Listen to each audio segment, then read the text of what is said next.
যে ছাত্রছাত্রীরা দেশের ভবিষ্যৎ। কাদের দেশে? আমাদের দেশের ভবিষ্যৎ। তাহলে কি করতে হবে? আমাদেরকে আমাদের দেশটাকে ভালো করে গড়ে তোলার জন্য আগে নিজেদেরকে গড়ে তুলতে হবে, তাই তো?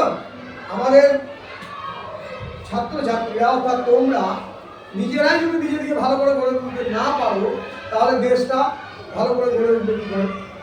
তাদেরকে নিয়ে দেশ গড়ে ওঠে মাস্টারমশাই, দিদিমণি, ডাক্তার, ব্যাংকের কর্মী, রেলের কর্মী, প্লেনের পাইলট, দেশের সেনাবাহিনী, রাজনৈতিক নেতা, এদেরকে সবাইকে নিয়ে আমাদের সমাজ, আমাদের দেশ গড়ে উঠে, তাই তো? তাহলে সবাই কিন্তু একটা সময় মানে তোমাদের মতো সবাই ছোট ছিল এবং সবাই তারা ছোট থেকে লেখাপড়া করেই বড় হয়ে কিন্তু দেশের ভবিষ্যৎ গড়ে তুলেছে, তাই তো? নিজের নিজের ভবিষ্যৎ গড়ে তুলেছে, সঙ্গে সঙ্গে কি হয়েছে তাদের সঙ্গে দেশটাও ভালোভাবে গড়ে উঠেছে।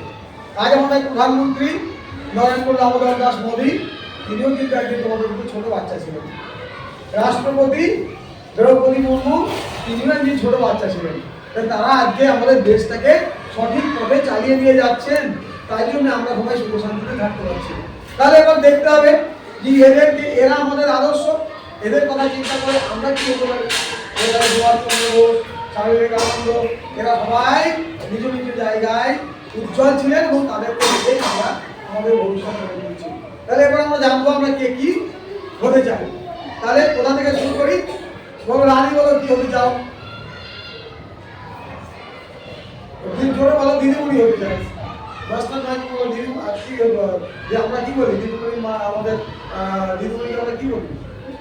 তাহলে আমি আমি দিদিমণি হতে চাই। তাহলে বলো দিদিমণি তুমি কি করবে?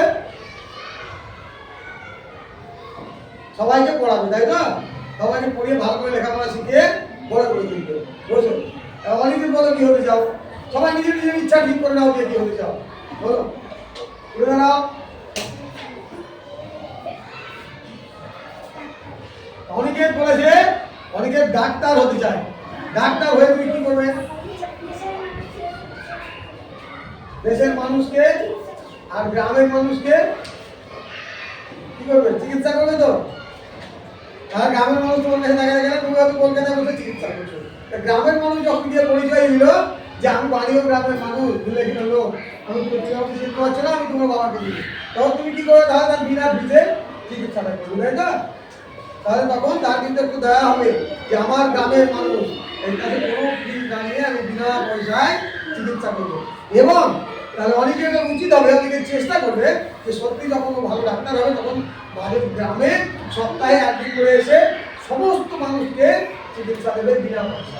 বললাম গ্রামে এসে ওটা এটাই বলো যে আমি গ্রামে সপ্তাহে একদিন করে বিনা পয়সায় চিকিৎসা করবো। রাজ বলো কি হবে? কি হবে? সেনাবাহিনীতে। এটা বলো সেনাবাহিনীতে যোগ হয়ে তুমি কি করবে? বাহ, দারুণ বলেছে। সেনাবাহিনীতে যোগ দিবে এবং বড় হয়ে সেনাতে যোগ দিয়ে সে আমার দেশকে আমি রক্ষা করবো। বাহ, খুব সুন্দর। বলো এবার বলো কে বলবে? সংগীতা। সংগীতা বলো কি হবে? যা খুশি হতে পারবে কিন্তু সেটা ভালো হতে হবে। বলো পুলিশ, মহিলা পুলিশ। তাহলে মহিলা পুলিশ হয়ে কি করবে? হ্যাঁ, মহিলা পুলিশ হয়ে নারী সমাজকে, বিশেষ করে নারী সমাজকে সংগীতটা রক্ষা করতে চায়। বাহ, খুব ভালো বলছো। আমরা দেখতে পেলাম যে প্রথমে রানী উঠে বললে আমি দিদিমণি হবো, সত্যি তো? তাহলে আমাদের ছাত্ররাই হচ্ছে দেশের মেরুদণ্ড। তাহলে ছাত্রছাত্রীদেরকে লেখাপড়া শিখিয়ে বড় করতে হবে। তারপর অনেকের বলেছে আমি ডাক্তার হবো। ডাক্তার হয়ে কি করবে? এই ছাত্রছাত্রীরা বা অন্যান্য মানুষরা যারা অসুস্থ হয়ে পড়বে তাদের চিকিৎসা করে ভালো করে তুলবে, তারা যেন সুস্থ শরীরে বাস করতে পারে। তাই রাজ বলেছে আমি বড় হয়ে সেনাবাহিনীতে যোগ দিয়ে দেশকে রক্ষা করবো।